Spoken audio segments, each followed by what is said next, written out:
ranging from a fixed magnification battle sight to reflex sights with the latest power management features. Purpose-built and versatile. Find yours at crimsontrace.com. Welcome to Tom Gresham's Gun Talk, where a right is always a right, not a privilege. All right, welcome back to Gun Talk. Tom Gresham here. If you'd like to join us, it's easy. Just give me a call. Tom Talk Gun. It doesn't get any easier than that. Grab your phone, call us, Tom Talk Gun. If you've been thinking about buying a gun, but you need permission, man, that's what I'm here for. I will give you permission to buy a new gun every single time. I am the great enabler. Give me a holler. We'll help you out there. I actually have been doing, I guess, a bit of self-enabling recently. I got a couple of new guns, actually, two new guns, because I got three of them laid out there. Ruger number ones. I've talked about them here. You know, I went out hunting in Idaho. I took the 257 Roberts, which I've had for some time. Got that from the good folks over at Lipsy's. They are pretty much the exclusive distributor for number ones now. And then I picked up a 257 Weatherby from them recently, and a stunning piece of wood, just gorgeous. Jason gave me a holler and said, "Hey, come take a look at this thing." And it's like, oh yeah, I don't need a 257 Weatherby, but oh my gosh, look at that wood. So it's there. And then in the process, I get to talking with Jason Klausner over at Lipsy's. He said, well, you know, the guru of number ones is the guy you need to talk to, Lee Newton, over at Classic Sporting Arms. So that's what we're going to do right now. We're joined right now by the guru of number ones, Lee Newton. Hey, Lee, how are you? I'm here. I'm good. How did you get started on the number one kick? Oh, that's a long story. Too long for this. But okay. Basically, I met Joe Clayton, who wrote the book on Ruger number ones back in 1983, and I'd met Joe in 1977, and he got me hooked on collecting number ones. I was actually hunting with one at the time, so it's kind of been a 40-plus year affair with shooting, hunting, and collecting Ruger number ones, and actually, since I'm an FFL, I deal in them exclusively. Right, and your website, I want people to take a look at it. It's classicsportingarms.com. What is it? I mean, well, let me back up. There are people out there who don't know what we're talking about. Ruger number one is a single-shot rifle. It holds one cartridge. There's no magazine. There's no repeating action. It's a falling block, I guess, based on the Farquharson design, right? It generally resembles that from the standpoint of the lever, but I think the sharps also influenced the designers. Okay. Fair enough. It resembles the Farquharson, though. Right. All right. So it is an exceptionally strong action, is it not? It is. If you read Joe's book, Lynn Brownell, who was in on the original development, said we tried to blow them up and never could. So, yes, it's a very strong action. And it's been chambered in just an amazing number of calibers. Some of them are short runs, but, I mean, everything from 22 Hornet to 4.58 Winchester and maybe even Lot. I don't know, maybe bigger stuff. Who knows? Actually, there's a 458 Lot, and the really biggest one is the 450 Nitro Express 3 1/4. That was done in the Craig Boddington Elephant, and actually the smallest one's the 204 Ruger. Oh, that's true. 20 caliber. I hadn't thought of that. That's right. The 20. Yeah, 20 caliber. Yeah, 204 Ruger, which is, you know. And there's about 65 chamberings right now that are factory production rifles. So that's quite an array. Now, for a long time, Ruger would have a whole list of number ones out there, and you could get them in all these different calibers. And then some years ago, they cut that back, and they were doing just a very few calibers. What's the situation with them now? Well, to go back to what you mentioned, Tom, in 2013, when Lipsy's became the exclusive distributor, they were going to offer one configuration and one caliber. And it kind of resulted in the fact that their production is only about 3,000 number ones a year right now. And that goes back, if you look at my website, there's some years they actually produced 30,000 of them in 1 year. Wow. But you just can't make, with only 3,000 a year, you can't make that many different varieties. Right. So, all right. So I see. I want to hear about your 257 Weatherby. I've been following that thread. Okay. There's nothing about this that makes any sense. All right. We'll start off with that, right? So, but the good news is, fortunately, when it comes to guns, it doesn't have to make sense. We just fall in love with stuff. That's absolute. Yep. Well, this was one of those drop dead gorgeous. I had actually sent a note to Jason and said, look, do you have a 6.5 Creedmoor in a really nice piece of wood?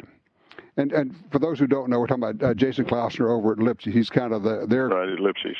He is the guy. He's their product development manager, and he's been the driving force behind all of these various Lipsy's exclusive Ruger #1 since about 1999. Yeah, he's a real gun guy. And so he sends me a note back. He says, he says, but I did find this. And he sends me a picture, and it's kind of like, oh my gosh, look at the walnut on that thing. Some of those Weatherbys of the last runs were just unreal. I mean this one is. It is, and the forearm is as gorgeous as the buttstock, which is amazing. You know, it's like, okay, I don't need it, but I buy it. You know. If you're really looking for a really nice wood 6.5 Creedmoor, I've got one. Don't tell me that. No, I tell you, the one you have that has my attention, and I've been drooling over it, is you got this Joe Clayton model in 280 That's AI. Right. Tell me about 280 that. 280 actually improved. Yeah. Oh, Lord, that's another long story. But I'll tell you about a year ago, Joe had made an American bolt action up in 280 actually improved, and he was really impressed with it. And he came in and they said, Lee, why don't we see if we can get Ruger to make us a #1 in 280 actually improves? I said, Joe, there ain't no way they're going to do that. But in a little research, it is SAMI spec, so, you know, that is something that they would do. But they said, well, we don't have a caliber stamp, you know, row mark, and we don't have the chambering reamers. And I said, well, that's not a problem. I'll buy them. And they said, no, you don't have to do that. But it rocked on, and probably about in August, they sent and said, we're going to do it. We're going to make 125 of them. The serial numbers started off with the JDC-001 through JDC-125. And Joe got numbers 1, 2, and 3. Okay. And the other thing about them is they all just had near outstanding wood. Well, I'm looking at it on the website. Like your Weatherby, it's unreal the wood that's in them. So we really enjoyed hunting with it. Joe shot a good whitetail buck already. I shot a really nice axis with mine, and have a pretty big whitetail hunt planned for this weekend. Going to use it again. And for those who may not be aware, the 280 Ackley Improved, P.O. Ackley, that's the Ackley Improved, you can shoot factory 280 ammo in it. It will just fire form out to become... You can shoot 280 Remington factory ammo in it. Right, and then I've heard cases of people shooting it and got really good accuracy, but the Ackley Improvement basically puts a 40-degree shoulder on the case. Right. And straightens the walls out just a little bit, so you get a real improvement in it. And if you study the 280, AI, it near approaches 7mm rim mag ballistics with, I'm going to say, a lot less recoil, a lot less powder, and it does. It's a great caliber. I've had one for a long, long time. It was actually made by Kenny Jarrett for my dad. Way back. Oh, wow. He was a big proponent of that, and way back, and he would load them hot, but he said, look, we're going to be pushing right at 7 mag velocities, but you don't have to go quite that much. But now you also, what's the twist rate on this? I'm not sure I know. I've always trusted the factory to get the right twist rate in them. I just shoot them. Okay.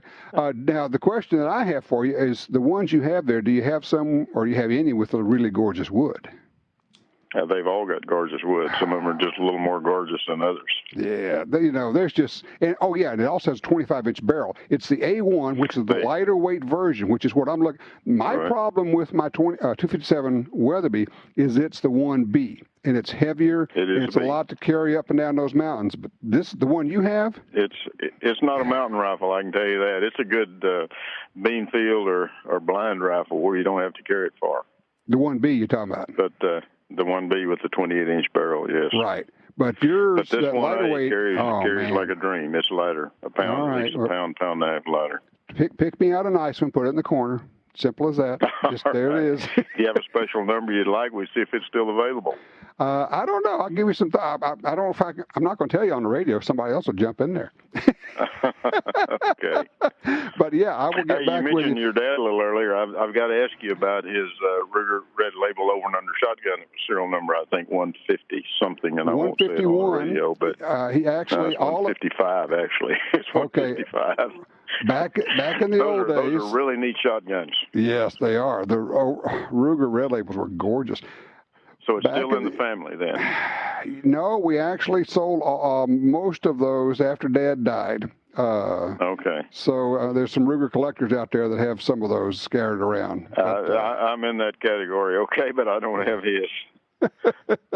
Well, I appreciate it. I mean, when somebody says, well, what is the deal about the number one? Why do you love it so much? How do you explain it? Well, I would explain it by that when I used a bolt-action rifle and I shot a deer, I never even reloaded. I always killed them with one shot, and I got thinking, well, why do I need more? Mm-hmm. And then I had a chance to handle a Ruger number one in about 1972, and I just kind of fell in love with the way they feel. They're shorter. They're overall shorter by 4.5 inches than regular bolt action with the same barrel. Because they don't have repeating so you can action. Go to. Yeah. They don't have that. They don't have the action. The action's much shorter. They just carry well. They balance well when you carry them. They balance where they're supposed to.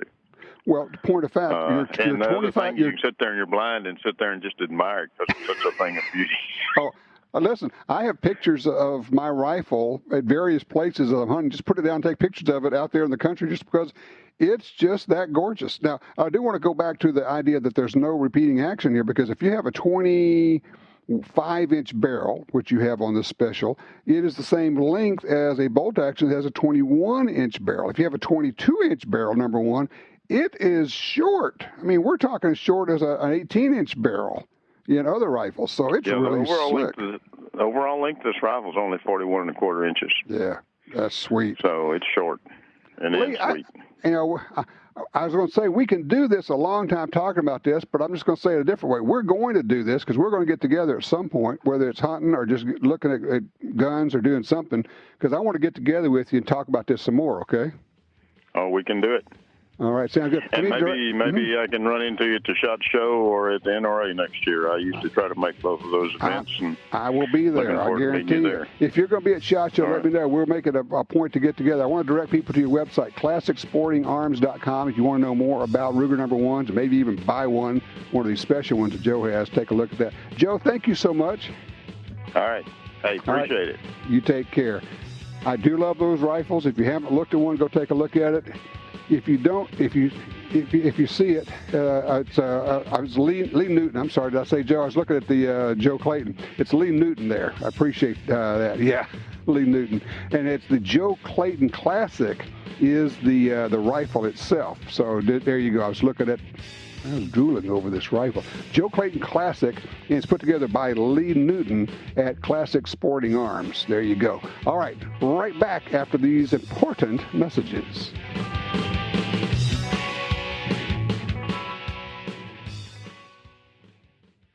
Brownells.com is your home for all things firearms. Looking for a retro rifle? How about the BRN 180 or 180S? Named one of SHOT Show's best products of 2019. Visit Brownells.com for guns, ammo, reloading equipment, or anything you need to customize your firearm. And enjoy the industry's only guaranteed forever satisfaction policy. To stay up to date with the latest and best deals from Brownells, text BRN to 556-223. This is Ryan Gresham with Gun Talk. Visit guntalk.com/win to enter the Fall-A-Day giveaway for a chance to win the grand prize or one of 3 first prizes. The grand prize winner receives a Ruger Security 9 compact handgun and a Ruger American Hunter rifle in .308. A Liberty Safe Special Edition Colonial 23 with the 3-in-1 Flex interior. An ATN Thor LT 3 to 6 power thermal rifle scope. 3 cases of ammunition from Federal Premium. A prize pack of popular holsters from Alien Gear Holsters, including the Shapeshift Core Carry Pack. And the Mantis X10 Shooting Performance System. 3 first prize winners will receive the Alien Gear Holsters prize pack and the Mantis 10X Shooting Performance System. Enter now through December 13th at guntalk.com/win. That's guntalk.com/win. Since 1994, Crimson Trace has defined and built the laser sighting category through design, innovation, and performance. With an obsession to create best-in-class electro-optics, Crimson Trace now offers a full line of lasers, lights, reflex sights, red dot sights, and rifle scopes for tactical and sport applications. Most Crimson Trace products include free batteries for life, and all scopes are backed by a lifetime warranty. Find yours at your local dealer or at crimsontrace.com. You need a shotgun. You really do. Home defense, hunting, tactical, target, competition. Mossberg. Yes, Mossberg. That's all you need to know. Pumps, autos, over-unders, extended mags, detachable box mags, sights, slings, 12, 20, 28, and 410. Wood synthetic, rugged metal coatings. And of course, the revolutionary Shockwave. Not technically a shotgun, but it's awesome. Short, powerful, and life-saving. Making rugged guns for Americans for 100 years. Find your shotgun at mossberg.com. Do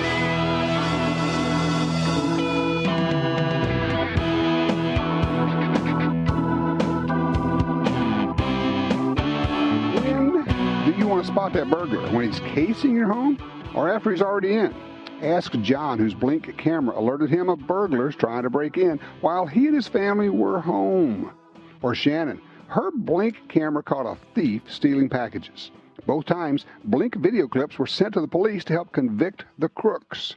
Blink motion-activated indoor and outdoor cameras are wire-free, set up in minutes, and run on 2 lithium batteries that last up to 2 years. And when you're away, Blink's live feed option lets you monitor your home and check in on kids and pets from anywhere, just using your Blink smartphone app. No contracts, totally affordable. In fact, Blink's systems start at just $79.99. Thanks to Blink, home security just got easier. Visit blinkprotect.com/guntalk. blinkprotect.com/guntalk.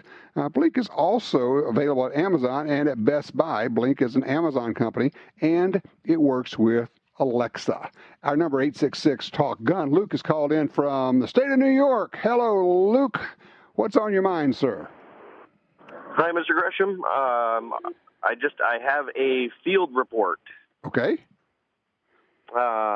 Yesterday was opening day in upstate New York. Well, the southern zone. Right. But it's upstate. Okay. And I was hunting with my uncle and another gentleman named Steven. And we just got into our positions, and my uncle was going to go up and see if he could move some deer. And no more out of sight than did he get than I see a deer come out. I thought it was a doe, and then I see this buck with his face on the ground just chasing the doe, and my uncle said, if they get to the other side of the ravine, you can't shoot them. I said, okay. Mm-hmm. So he was moving fast, so by the time I got a shot on him, he was in the ravine, and I kind of hit him in the front brisket area because that was the best shot that I could take. Right. And I was using my dad's old Mossberg 500 with a Romeo 5 red dot, courtesy of one Ryan Gresham. Thanks for that. Okay. He crashed into the ravine, and he kind of crashed again and got up and got out and laid down, and he got up. He started to walk away, and then the neighbor shot. And the neighbor shot a couple more times, and then he dropped. It's like, oh, man. So, and he was probably about 100 yards away from me. Mm-hmm. So I waited a few minutes, and then I got down, and I went on to the other side of the ravine, and I see blood just everywhere, and I'm tracking it, and I knew the neighbor was there, and I see him in his stand, so I walk over to him, and he sees me coming, and we waved. We did the introductions. His name was Brian, and I said, "You shooting at that buck?" He goes, "Yeah." And I said, "Well, let's see if we can find it."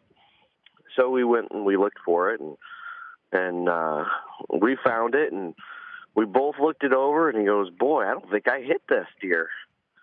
So I'm starting my little happy dance, because I've been hunting with my uncle for 15 years. Have you never gotten a deer? Have you told him that you shot the deer?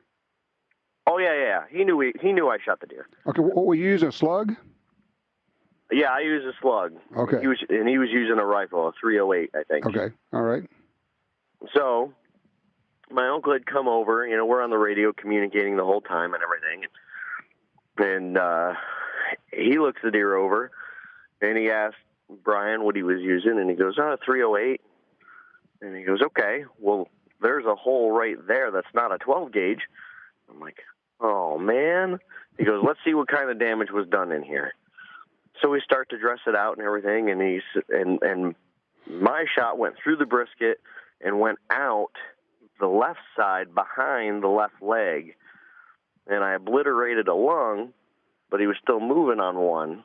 And I didn't hit the heart or anything like that. Right. I'm going to need you to speed it up. I'm running out of time here. So what happened? Yeah. What we determined happened was it was Brian's shot that dropped the deer. It was his deer. And it pained me to say that, but I think that was the right call. And, we didn't fight about it. It's just a deer. It's not worth fighting over. Right. We had a beer later that night, and it was, a great experience. 13-point monster, though. Holy cow. So let me ask you a question. All right, you hit this deer. Somebody else anchored it. He got it. You said, okay, your deer. How do you feel about it now? I feel fine about it, but I'm broken up. Because it was a big deer, it was a nice wall hanger, but I still feel that it's the right decision. It was the right call. He was great about it. He was willing to say, yeah, I missed that deer when he looked it over and he didn't find that hole. My uncle could have lied for me and not said he didn't see any holes. It sounds like you but guys we're not that kind of people. Yeah, you were very ethical, very responsible. Now, here's a real question for you. Did you at least get your picture taken with the deer? I did, and I got my picture taken with him, and I gave him my shell that I shot the deer with, and this morning I shot a nice little 8-point, which is still the biggest deer I've been able to take home. That's terrific. It's going to be one of those hunting stories, and my family's never going to let me live it down. I wouldn't expect them to. Next year, it's going to be, that was a 30-point state record. Yes. He hung that thing up in his barn 15 feet up. That's right. Every year in deer camp, this is going to be the same story. It's going to be told, and the deer's going to get bigger and bigger, and the shot's going to get longer. Congratulations to you on your 8-point. Congratulations on the way you guys handled this situation. It could have gotten ugly in the past. It has. You guys handled it like gentlemen. I'm glad you got your picture taken with the buck, though. That's very cool. That is great. If you have a range report, or in this case, a field report, been out doing some shooting or some hunting, give me a holler, 866-TALK-GUN. I'm Tom Gresham. We'll be right back with more Gun Talk.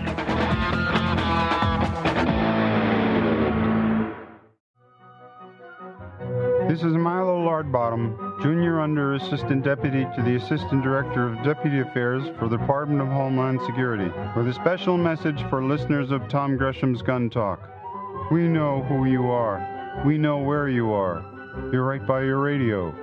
We have special cameras that can see into your radio. I have a special monitor built into my aluminum foil helmet. We are watching you. So don't try anything funny, Buster. Sometimes I see a story that the temptation is great to mock it, to have fun with it, to go, well, yeah.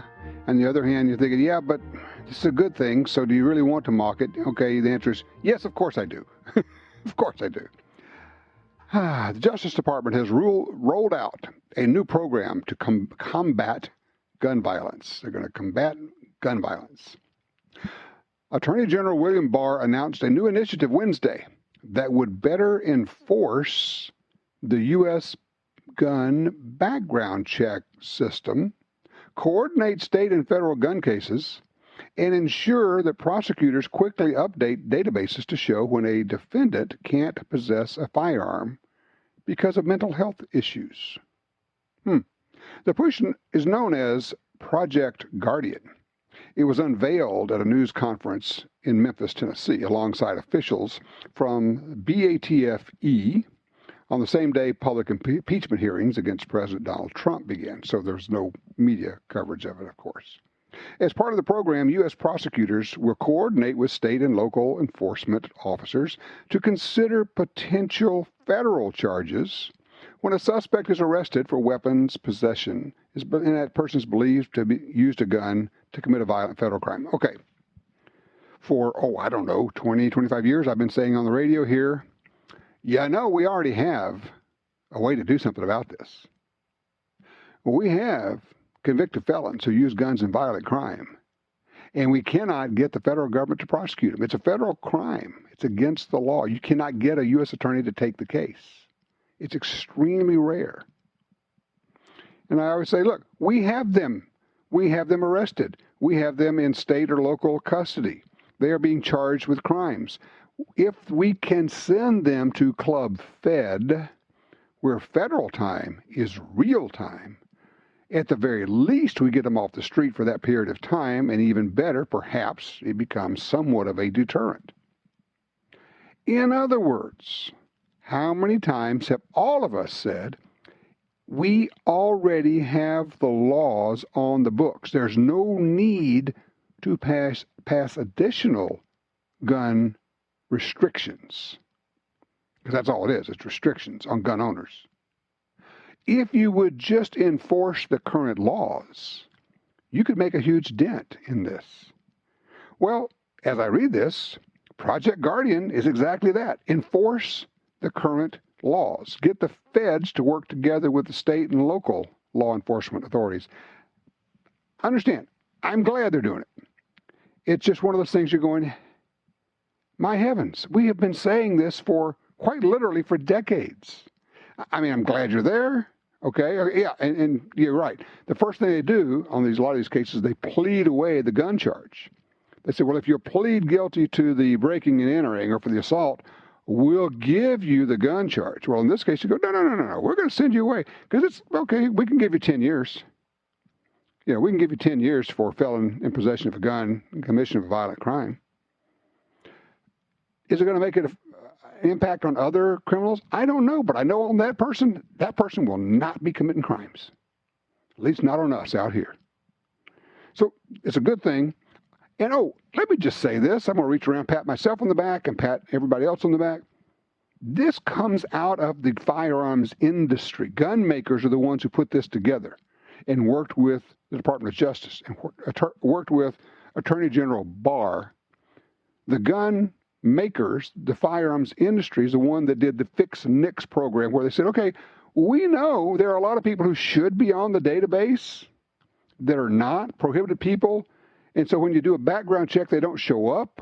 I mean, we had the famous case in Sutherland Springs, Texas, where the guy, should have been on the list because of what happened with him in the Air Force. It wasn't, passed the background check. So we have to have a better, if you're going to have a background check, you need a good, accurate database. I don't think any of us wants somebody who is dangerous to have access to a gun. I think we're all on the same page on that. If someone is a convicted felon or someone has been adjudicated as mentally incompetent, that person is prohibited by law from owning a gun, or buying a gun. How are you going to know? Well, they have to be on the list. They have to be in the database. So what Fix NICS was, and this is where I got a problem with GOA. And I always have a problem with GOA because, frankly, in all the years of appearing in front of the legislature, a good friend of mine who appears in front of the legislature on all of the gun issues, he says, the NRA is always there with their lobbyists, with their field reps. He says, in 20 years, he says, I've never seen anybody from Gun Owners of America there. All they do is say, we're the no compromise group. Send us money. We're the no compromise group. We never actually done anything, but send us money because we're pure. And once again, they said, well, you Fix NICS, that's bad. No, it's not. No, it's not. Just because it comes from a different group, it just doesn't, okay? All right, tell you what, take a quick break. Brad, don't go anywhere. When we come back, we're going to be talking to you. You'll be first up. We also have room for others here. 866-TALK-GUN. We'll be right back.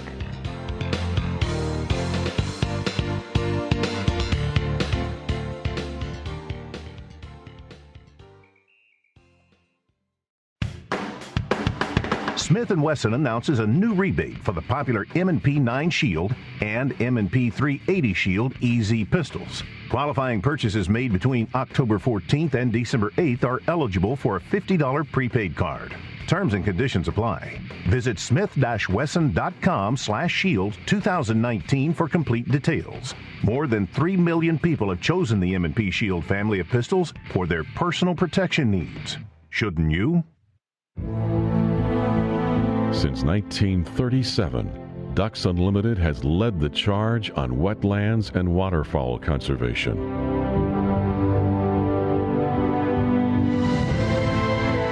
Wetlands reduce the effects of flooding and recharge our drinking water, but perhaps most importantly, they allow us to experience what makes the outdoors so great. Band together to rescue our wetlands. Are you looking for a place to shoot? The National Shooting Sports Foundation has a great website called wheretoshoot.org. It's the largest database of shooting ranges on the internet. It's also a great resource for shooters where you can find video tips, printable targets, and a lot more. Find it online at wheretoshoot.org. And while you're there, download their free iPhone app. That's wheretoshoot.org. It's the Bill of Rights, not the Bill of Needs. I'm Alan Gottlieb, founder of the Second Amendment Foundation. When someone says we don't need that kind of gun, remind them the Founding Fathers determined what rights our Constitution should protect. There's a world of difference between rights and needs. It is not the function of government to tell us what we need or what we don't. Certainly no one needs an assault rifle or a Saturday Night Special, or for that matter, no one needs a Corvette with a high-capacity horsepower engine capable of speeds to 150 miles per hour. But in the hands of honest, responsible individuals, we have the right of choice. We have the right to read books others don't like. We have the right to listen to any radio program we choose. We have the right to dress the way we want to. We also have the right to own firearms of our choice. So the next time someone tells you you don't need something, tell them it's the Bill of Rights, not the Bill of Needs. Join the Second Amendment Foundation today so that this message and our Bill of Rights might live. Call 425-454-7012. That's 425-454-7012. Used guns can be a great value, but you have to know who you're buying from. What if you could buy quality used guns with a lifetime warranty from the Internet's largest online reseller? That's what you get at Dewey'sGuns.com. They stand behind every firearm purchase for life. If you have a problem, they'll either fix or replace your gun. Pistols, rifles, shotguns, and more. Check out their inventory today at Dewey'sGuns.com.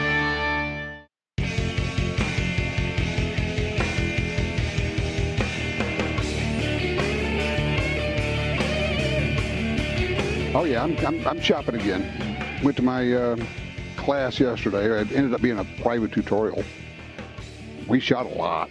I was tired at the end of the day, man. I shot.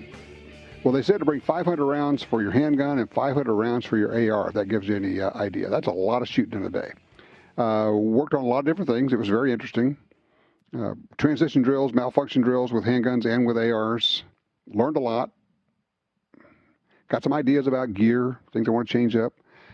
And my next iteration on handguns, carry handguns, is going to have a red dot on it. I shot one of the instructors, SWAT team, he's a SWAT team guy. They are issued handguns with red dots. Why would that be? Well, because it works better. Particularly, you need to make a careful shot on someone who is a little bit further away. You need to make a headshot, and that dot works. You get one with a good trigger on it, rock and roll. So, yeah, I'm shopping again. Well, I'll let you know what we end up with here. 866-TALK-GUN. Brad's with us out of Utah on line 4. Hey, Brad, thank you for your patience. I understand you got a big surprise. I did. My wife goes out to the mailbox, comes in with a letter from the state of Utah, one of their envelopes, tears it open, and has a brand new, shiny new concealed weapons permit. For her. So I decided, since she did that, yeah. And by the way, I will not play poker with her because she had a good poker face the whole time about it. I had no Wait. You mean she took the class and she did the whole thing and never told you she was getting her concealed carry permit? Nope, not a peep. She kept that under wraps. Wow. I was about as surprised as you could ever figure. So I decided to take her out gun shopping Saturday, and it was her birthday. And I says, all right, your birthday, I'm going to buy you a gun. Okay. What do we end up with? So she decided on the Smith & Wesson M&P 38 Bodyguard. The revolver? Yep. Interesting. Had she shot a revolver? She shot my little 2-inch 5-shot snub. Okay. And she was pretty happy with it. Okay. So I think that's why she settled on that. All right. I mean, there's no worries there. I think it's fine as long as she has shot a snub-nose revolver, a 2-inch barrel revolver, and knows what to expect. Then it works just fine. It's a good choice, and it's actually, I think, it's one of the better choices if she's going to purse carry. Absolutely, and that's exactly what she's going to do. And I bought her a holster for it and some ammo also to go with it. And I found that I've never seen this before, the critical defense from Hornady, the light. It's 90 grain 38 special round. Yeah, it's interesting. All right, let me share with you something else. I'll talk about all these things I learned yesterday. Instructor said, yeah, let me tell you about the difference between critical defense from Hornady and critical duty ammo from Hornady. I said, okay. He said, critical defense is designed to have a little bit less recoil, hence the lighter weight bullet, and it is not designed to shoot through barriers like critical duty is. In other words, it doesn't pass the FBI's protocol, handgun ammo protocol. And while I like the critical defense, if it were me, I'm going to go with the critical duty. And here's what I'm going to tell you. Here's a thought one of those moments where you go, I never thought of that, right? And this is a cop telling me this. He says, all right, what if you need to shoot through a car door? I'm going, okay, I don't understand. Because I've shot through car doors, outside his car, shooting into a car, just as an exercise. He says, what if you're inside the car and someone is outside the car holding a gun on you? If you bring your gun up where he can see you, now we have a problem. He said, shoot him through the door. Never thought of that. Would never have occurred to me. And he said, that's where you need good ammo that has passed the FBI protocol. I went, well, son of a gun. Isn't that something? This is the critical defense will pass through a barrier? No, the critical duty from Hornady will. The critical defense is not designed to do that. Oh, okay. I got you. Just so you know, and then and look, it may be right for a lot of things out there. It was just one of those data points when he said, shooting through a door, and I'm thinking, yeah, why would I do that? And then he describes basically a carjacking. Guy's got a gun pointed at you. You've got your gun in your hand, but you don't want to pull it up where you can see it. He says, bullets go through car doors really well. He says, just shoot him through the door. Wow. Well, look, first of all, congratulations to you and your wife on getting this cool new gun. I congratulate all of you. That is just terrific. What a wonderful deal. Now you know the deal. You guys got to get out and shoot a lot and go ahead and start putting her through other classes. The two of you need to take classes together because the concealed carry permit by itself does not train you to all the stuff you need to know. Things like I just did yesterday. It's like I've been through all these schools, and all day long I'm learning new things. Every time I go to a class somewhere, particularly with new instructors, I learn something new. It's really worthwhile. And frankly, for me, it's a lot of fun. All right. Thank you for the call. I appreciate that. Let's see here. I think we've got time for Bill on line 2 out of Washington State. What are you looking for, Bill? 25 WSSM. Ooh. Yeah, that one kind of came and went, didn't it? It did, and the ammo is just bad. Just hard to find, man. Do you have a rifle for the 25 WSSM? Do I have what? Do you have a rifle chambered for that? No. And when I go back home to Virginia to hunt, that's what I hunt with. My friend out there, my cousin Don Ryder's got one, and that's what I hunt with, but you can't find one. Yeah, for ammo, you might be able to find ammo online. I'm sure you can. There are a lot of places where you can find interesting ammo. If it were me, however, I would not be buying a rifle for that for the reason that you're describing. I think ammo is going to be a little bit hard to find. I would be buying a 25-06 or a 257 Weatherby if I wanted a 25 caliber. And honestly, a good 25-06 is an amazing rifle. They're overlooked, but it is good for deer, sheep, antelope, in the right hands. If you're patient and you got good bullets, maybe elk. I know people will cringe when I say that, but if you do it right and you have the right gear and the right bullet, it'll work. I do love the 25-06. But then again, there's always the 257 Weatherby. And then again,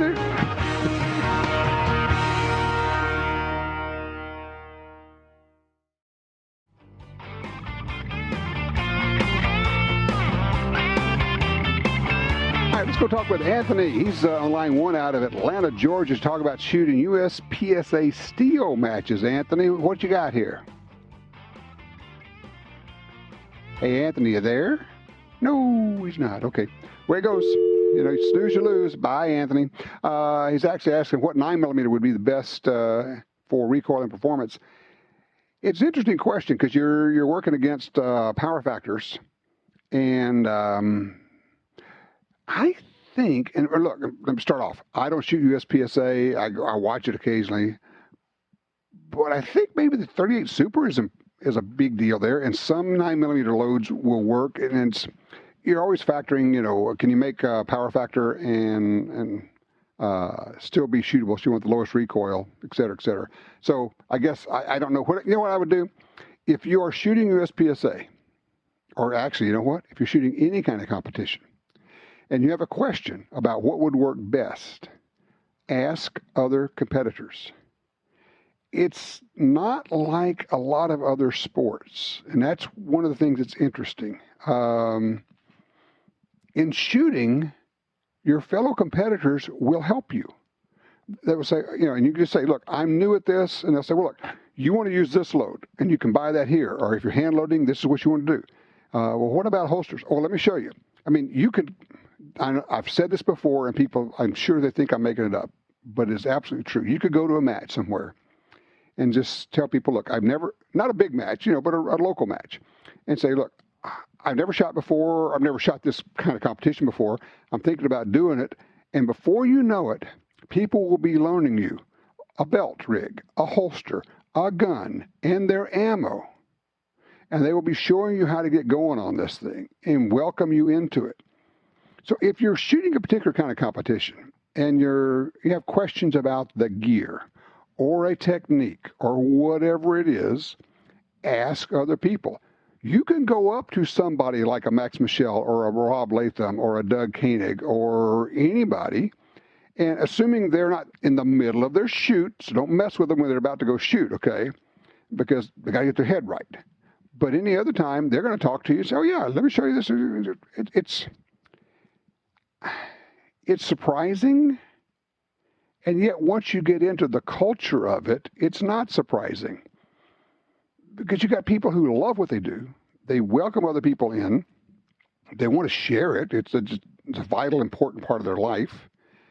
And it's like, I'm sure it's not 100%, but it's pretty close to that. Of people who are just good, warm, responsible people. They're safe. You feel good being around them. I mean, I know people who've been trap shooting, and that becomes their summer vacation, is going to the Grand American Trap Shoot. And they go in RVs, and they stay there for a week or two. And it's kind of like summer camp. You know the same people, and you're going back and visiting with them every year, and you keep up with them now on Facebook and Instagram and everything else. But it is your gun culture. It is your extended family. It becomes, we call, gun culture 2.0 when you start sharing all this stuff online and all the rest of it.